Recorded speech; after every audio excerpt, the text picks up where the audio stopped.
Did you know that Hezbollah is responsible for one of the deadliest single-day attacks on the Marine Corps?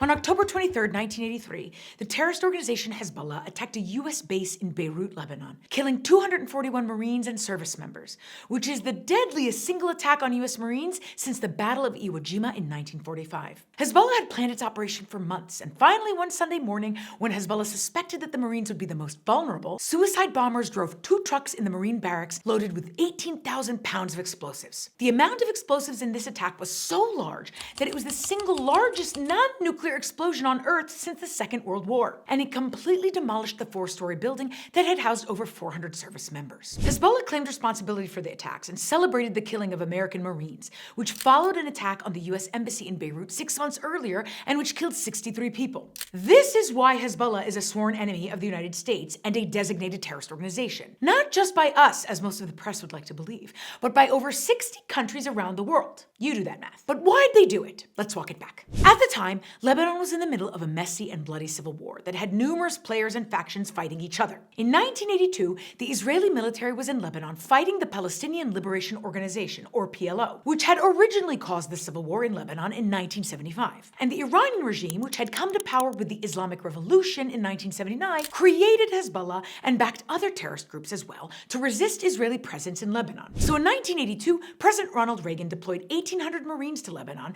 as part of a multinational peacekeeping force that also included France and Italy. Their job was to oversee the evacuation of the PLO from out of Lebanon and help stabilize the country to ensure Israel's withdrawal. That didn't matter to Hezbollah, which didn't like American presence in general and wanted to terrorize and punish the United States. I wanted to remind people of this history for 2 reasons. First, because it's important to understand the goals of terrorist groups like Hezbollah and what makes it a terrorist organization. And the second is because 241 American service members lost their lives that morning, believing they were helping bring stability to a region torn by war. And so it's important to remember their courage, their sacrifice, and the lesson that freedom and peace often come at a great cost.